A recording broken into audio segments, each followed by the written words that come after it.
pretty standard training and dealing with, your typical turbine procedures like V1 cuts. And you had an interesting thing to say about that. How are your students doing with that? Sure. So, basically the way that I run the training is I'm not there to fool people. That's one of my my canned speech, if you will, on day one.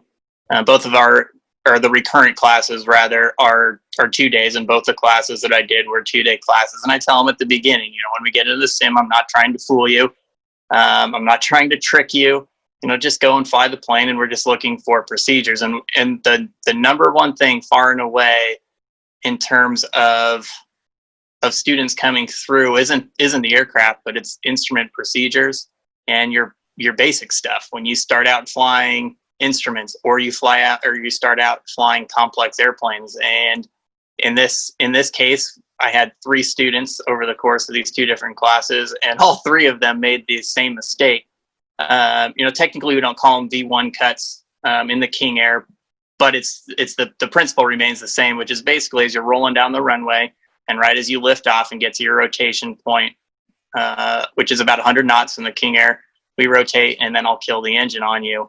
And all 3 students on the first one failed to pull the gear up. Positive rate, gear up. We do it every single day. And all 3 of them failed to do that. 2 of them eventually did figure it out on their own. The third one, actually, I let him fly around for probably about 30 seconds. 30 seconds is usually about my limit, and that's when I'll go ahead and pause the sim, and that's when the students will start looking around, because at that point they know, hey, something's wrong, because otherwise, why is the simulator just stopped? And at that point, they figure out, hey, something's wrong, and then I'd wait for them to figure it out and wait for those 3 green lights there staring at them. But I thought it was an interesting thing that all 3 of them did not get the gear up. In this case, 2 of the 3 actually were professional pilots. The third one is actually an owner pilot, because we do, some people fly their own airplanes. Those are the owner pilots, and it is a bit of a sliding scale. But even the 2 professional pilots failed to pull the gear up. A lot of times when you go in the simulator, you know exactly when that's going to occur. And I do take great pains or go to lengths to try and disguise the fact that is what's going to happen next. And even after the debrief, the third guy who I just had a few days ago actually flat out said it. Well, I didn't know you were going to do it on the first one. And I looked at him and I go, that's exactly the point. If you actually experience an engine failure on departure, let's face it, as pilots, and we all say that we're good pilots, and we all say that we're going to think about if we have an engine failure on departure, and it becomes kind of a canned thing, especially where you guys are flying in a multi-crew environment. Well, if we experience an engine failure, a V1 cut, well, we're going to bring the gear up, and then we're going to accelerate, and then at V2 or whatever, your guys' number is V2 plus 15, we're going to pull the flaps up, we're going to go fly out. Okay, that's great. Except then all of a sudden, when we get in there, things go haywire. And I see it in that training environment all the time. Now, granted, in a 121 environment, it is definitely different. We're flying just a FAR 23 airplane. You're not required to go through the regimented training that the 121 environment does, but it's still unfortunate, and there's still too many accidents that occur, and even in the King Air world especially, where there's been a number over the past several years, and a couple of them, the gear's hanging down. And in these turboprops, it's not a turbofan engine where you can still climb out on one engine at 1,500 to 2,000 feet a minute. If you're doing 300 to 400 feet a minute, you're doing good. And then you leave that gear down, and you're up at a higher elevation or a higher, temperature departure, and bad things can happen. And I want the students to kind of have that as part of their takeaway, that look, I try and simplify it for them. Step 1, fly the airplane. Step 2, get the gear up. Step 3, we've got a prop. We got to make sure that it has feathered, and then go back to flying the airplane. And that's really all we're trying to do. And I try so hard to simplify that for them in the classroom. And yet, for whatever reason, too many times we skip that simple step that we do on every single departure. So anyway, coming back into the classroom, that was my biggest takeaway from that, was that all 3 of them failed to get the gear up. after popping an engine. And it's one of those things that I think is a good takeaway for all of us to try and keep it simple and remember the basics.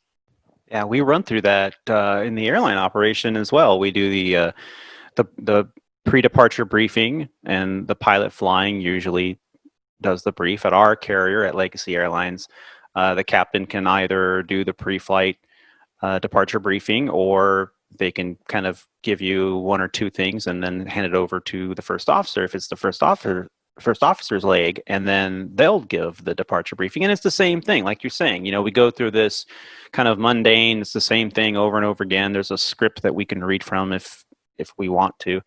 In the event of an engine failure, anything before 80 knots, we'll abort. After 80 knots, if the airplane talks to us, or engine fire failure, or if the airplane won't fly, or we get any of these other oral units, we're going to abort up to V1. After V1, we'll handle the situation airborne. Okay, so we go through these briefings, and after a while, they get so, after years of saying the same thing, you don't even think about it. You're spitting out like music. They're just words. They're just words. And then all of a sudden, you have the human factor of, in real life, you're taking off, and all of a sudden, bam, and now you're like, oh, what's it doing? Is this really happening? Have you had an experience like that? Step one, denial.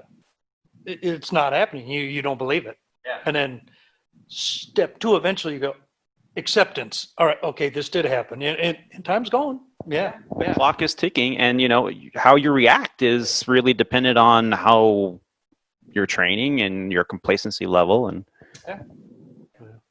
so it is a real thing. And I have actually, in the 120 world, or 121 world, I had an experience with a check airman out of Chicago O'Hare where that happened.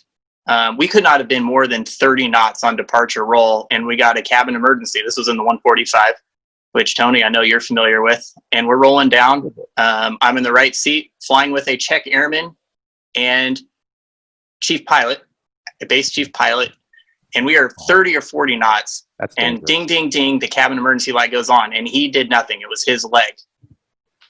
He literally did nothing. And he kind of looked at me, and I said, well, are you going to stop? This is with a check airman out of Chicago O'Hare. And by that time, we were probably about 60 knots. So it wasn't, we still were not in the high-speed regime. We got nice long runways out there at O'Hare, and it was a non-event. But it does happen. It becomes so canned. They're just words. Anything below 80 knots, we're going to abort for anything. Yeah. Check airman, chief pilot, and here we are. And he needed me to tell him, hey, are you going to stop? And as it turned out, the end story is kind of funny, is that Air Force One was actually on the ramp off to the left side, and the flight attendant had grabbed the phone to tell the passengers that if they wanted to look at Air Force One, we were passing it, and she hit the wrong button as she reached out behind her. And so there was that was all that it was. But again, it's that takeaway that, we up on the flight deck, we have no idea what's going on. And for whatever reason, we just kept going. Like, are you going to stop? Yeah. Did you eventually abort, or did he? Oh yeah. At about 60 knots, we were going to abort. But even in the time that it took for him to register it, that, we've got a cabin emergency, ding, ding, ding going off. I don't know if you can hear why that. Was that not just, why are you not? Sorry, don't mean to interrupt you. Did you hear any of that, what was going on over here? No. We just had a tsunami siren go off. Did you really? Yeah, 30 seconds. I don't know if you could pick that, if you heard it on the I didn't hear it. microphone, picked it up, but I'm sorry. Didn't mean to interrupt. No, quite all right. Yeah. Because I was in the shower, and I heard the door on the shower, the glass door, boom, and I was like, did the maid come in the room? Is somebody banging on the door? So I was hearing the door kind of rattle, so we must have had a little... I wonder if there had a little earthquake. Yeah, a little earthquake. Or the volcano's erupting. Yeah. Hey, check out. Look at the big island. We're reporting live. Yeah. Your flight's leaving early. Yeah. Okay, so I wasn't hearing things. Okay, I guess. Yeah.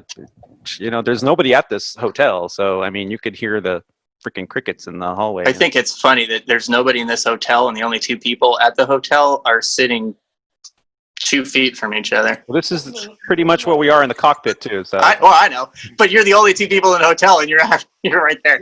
There's 2 more that look just like us that are going to fly us back tonight while Your ride home. Yeah, while we ride home, plus the flight attendants. Yeah.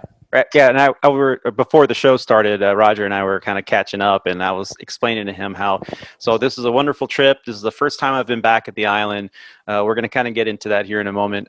Since March, and I was excited, but then my schedule changed about a week ago, and instead of flying out, having about a 19-hour layover, and then flying back this afternoon, landing at LAX in the evening, my schedule, that return flight canceled. I figured they were going to scrap the whole thing, and I was going to, basically lose the entire trip. But no, they moved my return leg to a deadhead on the red eye going back to LA. So Chris and I are going to be deadheading tonight luckily in first class back to Los Angeles, where we can get about a 4 or 5 hour nap if we so choose. And we noticed that there were some deadheading crew members flying out to Honolulu with us, captain and first officer, and I knew the captain. I'm like, what are you doing? You're deadheading out with us? What time do you go back? He goes, we do the red eye back. So we're flying you out, and you're flying us back. Uh-huh. Hey? I'm all for At least one of you stay in landing current. Yeah, he gave it to me because he felt sorry. He needs the practice. No, I mean, he's the one that got the warning letter. I'm not going to be put on the street, possibly. So yeah, I said, you can have it. And it was a good landing. It was very good. Yeah. Every once in a while, even a blind squirrel. Thank you. Yeah. So you were talking about